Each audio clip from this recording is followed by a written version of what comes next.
Penguin Random House Audio presents Marvel Studios Black Panther, Dreams of Wakanda. Creators, writers, and comics legends on the impact of Marvel Studios Black Panther.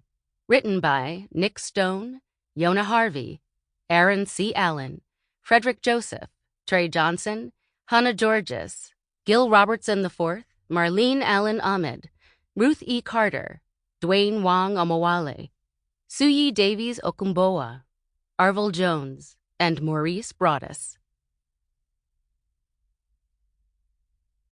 We all know the truth. More connects us than separates us. But in times of crisis, the wise build bridges, while the foolish build barriers. We must find a way to look after one another, as if we were one single tribe. T'Challa, Black Panther. Forward by Nick Stone. 2016 was a weird year for me. I'd sold my debut young adult novel in 2015, but it wasn't scheduled to be published until 2017. And though I was working on new stuff, it was with great trepidation. I very deliberately wrote stories about Black kids, and at that point, they weren't exactly in high demand. Honestly, prior to 2018, when the first Marvel Studios Black Panther film was released, trepidation was a thing in the hearts of many Black people attempting to forge or maintain careers in storytelling and entertainment spaces. This is a book of essays about how said film impacted a variety of lives, and you are listening to the foreword after all. As for my story, I'd been an avid reader as a child, but for reasons I couldn't articulate back then, the practice had lost its savor as I tumbled headlong into adolescence. It would be years before I'd figure out the root of my sudden disdain for books.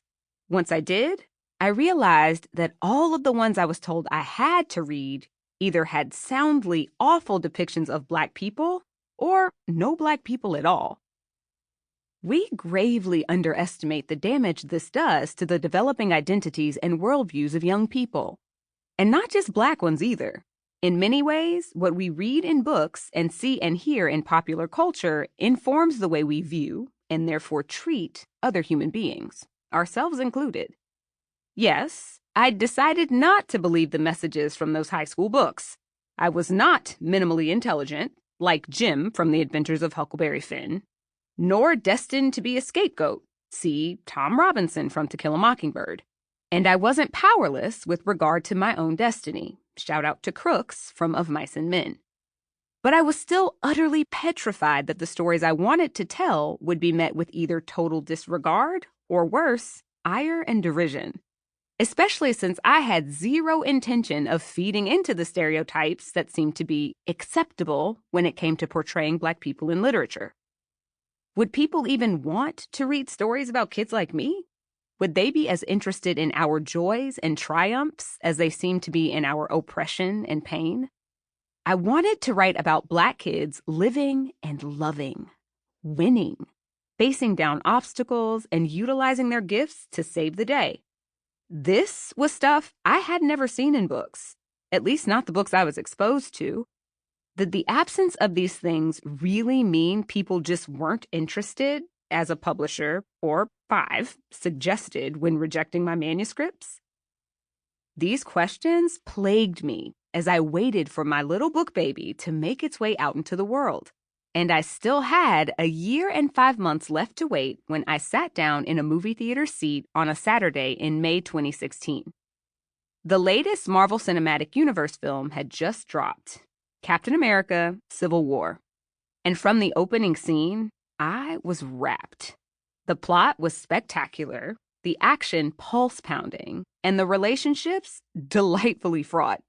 One thing I've always loved about the MCU portrayal of superheroes is that every single one is deeply complex and vividly human, even the ones who aren't human at all.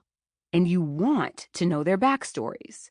So when a dude in a black catsuit comes out of nowhere and lands on a roof to fight the bad guy, then chases him through traffic largely on foot, and then, when caught by the police, just straight up removes his helmet to reveal his identity, Did somebody say badass? And everyone in the theater clapped? It literally changed everything for me. Fast forward to February 2018. For almost 2 years, we'd heard whispers that the coming Black Panther movie would have a mostly black cast, which was unheard of in the superhero space. The film released 2 days after Valentine's Day, and I didn't go see it. I was scared. Scared of feeling let down, scared people weren't believing the hype, and even more scared that they were believing it and would wind up disappointed. My little book had come out 4 months prior, almost to the day.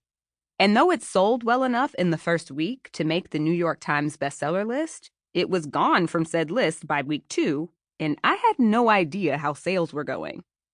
What if this movie came out and underperformed, as I'd heard editors say when some super hyped, diverse book failed to meet sales expectations? Would that prove no one wanted stories about Black people doing great things and, effectually end my storytelling career before it could really begin? It took me a month to go see it. A month of it being the #1 film week after week. And the theater was packed when we took our seats. I even heard a guy in the row behind us say it was his 4th time seeing the movie in the theater. And at $16 per ticket, that sounded like a big deal. Black Panther did well, obviously. It's one of the highest grossing films of all time. But it's also so much more. The Black Panther, aka T'Challa, aka Chadwick Boseman, struck a match the moment he landed on that roof in 2016. But his solo film in 2018 is what lit the fire of a revolution. People from all backgrounds got right on board with the Black king of a tiny fictional nation in East Africa fighting to protect his country and its people from his cousin, an American-raised Black anarchist. There were only 2 white people who got significant screen time. Kids across the globe wanted to be the Black Panther and have super strength, speed, and cat-like reflexes. At long last, we were seeing Black excellence on screen, in front of and behind the camera. The costume and production designers won highly coveted Oscars for their work. We saw a Black man whose royal guard was made up of all Black women rule with patience and integrity. We saw a wickedly witty Black girl genius and inventor. Shuri really changed my life, but we'll save that story for a different forward. And best of all, we saw what Black people could do, make, be. And it changed us all. Which is why this book exists. As I mentioned earlier, you're listening to a collection of essays from a vast array of Black people. From the man who raised enough money to pay for over 70,000 kids to see the film in theaters, to the beautiful woman who played a red-clad warrior of the Wakandan Royal Guard, the Dora Milaje. All sharing stories of how their individual lives were impacted by this juggernaut of a motion picture. Thanks to Marvel Studios Black Panther, I not only felt seen, finally, but I also felt like I got the permission I needed to take up space, to tell the stories of my heart, to step out and make noise about things that don't align with the ideas put forth in the founding documents of this country, especially when it comes to people who look like me. As you listen, I hope you're reminded of all the ways this history-making film impacted you. Wakanda forever. Meet me in Wakanda, embracing unity from Pittsburgh to Doha. Yona Harvey, award-winning poet, contributor to Marvel Comics Black Panther, World of Wakanda, and Black Panther and the Crew. The Ace Hotel of Pittsburgh delivered an early winter missive.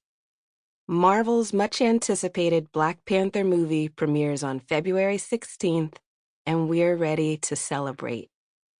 Join Sarah Honey Young, American Woman, The Root 100, Damon Young, Very Smart Brothers, GQ, and just a few hundred of our closest friends as darkness spreads from Wakanda to East Liberty. Sample complete. Ready to continue?